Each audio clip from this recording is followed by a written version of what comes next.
മുളകിനെ ബാധിക്കുന്ന കുരുടിപ്പ്, മഞ്ഞളിപ്പ് രോഗം, അതുപോലെ ഇലകൾ ചുരുണ്ടു പോവുക, ഇങ്ങനെ തുടങ്ങി മുളകിൻ്റെ വളർച്ചയെ ബാധിക്കുന്ന എല്ലാവിധ ഫംഗസ് ബാധകൾക്കും നമുക്ക് മെഡിക്കൽ ഷോപ്പിൽ നിന്ന് മേടിക്കാൻ പറ്റുന്ന ഈ ഒരു 10 രൂപയുടെ പാക്കറ്റ് ഉപയോഗിച്ചാലും മതി. പ്രധാനമായിട്ടും മുളകിൻ്റെ വളർച്ചയെ തടസ്സപ്പെടുത്തുന്ന ഇത്തരം കാര്യങ്ങൾ ഒഴിവാക്കാനായിട്ട് നമ്മൾ ആദ്യം ചെയ്യേണ്ടതെന്ന് പറഞ്ഞാൽ ചെടികളെ നല്ല കരുത്തോടു കൂടി തന്നെ വളർത്തിയെടുക്കുക എന്നുള്ളതാണ്. ചെടികൾ നല്ല കരുത്തോടുകൂടിയും ആരോഗ്യത്തോടു കൂടിയും വളർന്നാൽ മാത്രമേ ചെടികൾക്ക് രോഗങ്ങളെ പ്രതിരോധിക്കാനുള്ള ഒരു ശേഷി ഉണ്ടാവുള്ളൂ.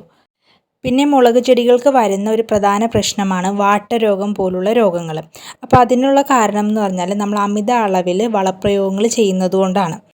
മുളക് കൃഷി ചെയ്യുമ്പോൾ നമ്മൾ ശ്രദ്ധിക്കേണ്ട കുറച്ച് കാര്യങ്ങളെക്കുറിച്ചിട്ടാണ് നമ്മൾ ഇന്നത്തെ വീഡിയോയിൽ ഉൾപ്പെടുത്തിയിരിക്കുന്നത്. അപ്പോൾ ഒട്ടും സമയം കളയാതെ വീഡിയോയിലേക്ക് പോകാം.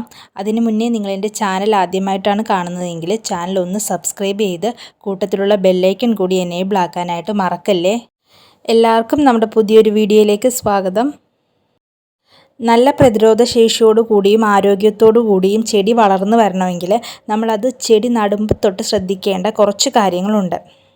അപ്പോൾ അതെന്തൊക്കെയാണെന്ന് ഞാൻ പെട്ടെന്നൊന്ന് പറഞ്ഞു പോകാം.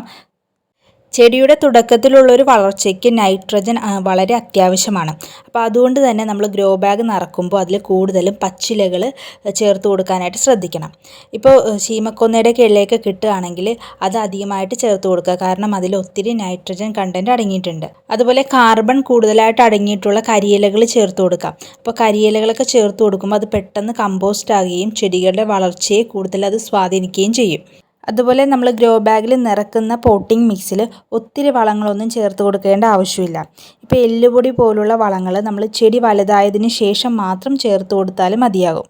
നമ്മളൊരു പരിധിയിൽ കൂടുതൽ വളങ്ങൾ കൊടുക്കുകയാണെങ്കിൽ അത് ചെടികളുടെ വളർച്ചയ്ക്കും പ്രശ്നങ്ങൾ ഉണ്ടാവാനായിട്ട് സാധ്യതയുണ്ട്.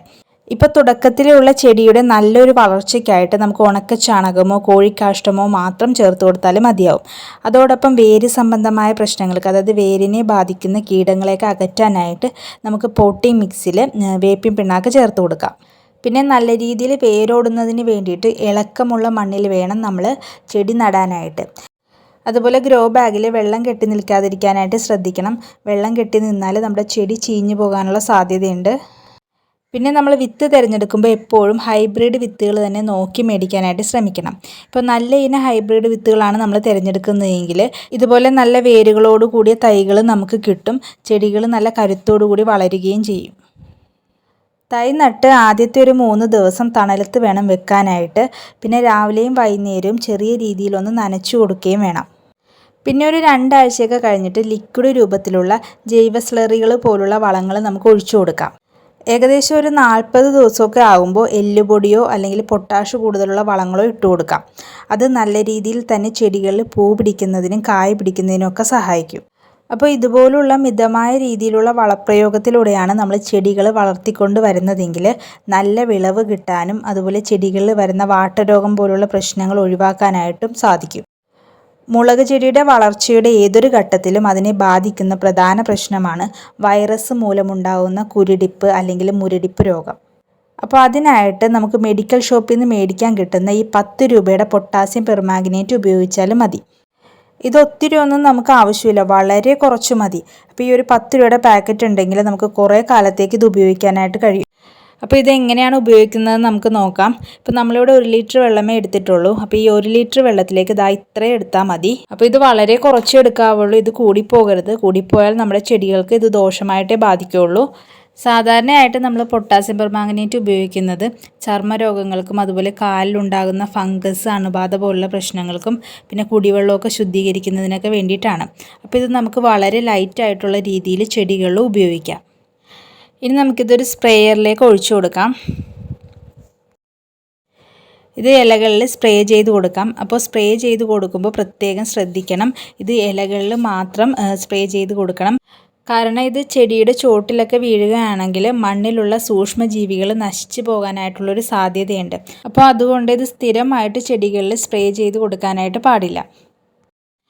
അതുപോലെ നമ്മൾ ചെറിയ രീതിയിലുള്ള മുരടിപ്പൊക്കെ മുളകിന് കാണുമ്പോൾ തന്നെ സോപ്പ് ലായനിയോ വേപ്പെണ്ണ മിശ്രിതമൊക്കെ പോലുള്ള ജൈവ കീടനാശിനികൾ ഉപയോഗിച്ച് നോക്കണം. അത് ചെയ്തിട്ടും മാറാത്ത കുരുടിപ്പ് രോഗങ്ങളൊക്കെ ഉണ്ടെങ്കിൽ മാത്രം ഇത് ഉപയോഗിച്ചാലും മതി. പിന്നെ ഇത് ഉപയോഗിച്ച് ഉടനെ തന്നെ മറ്റുള്ള സ്പ്രേ ഒന്നും ചെടികളിൽ ചെയ്യരുത്.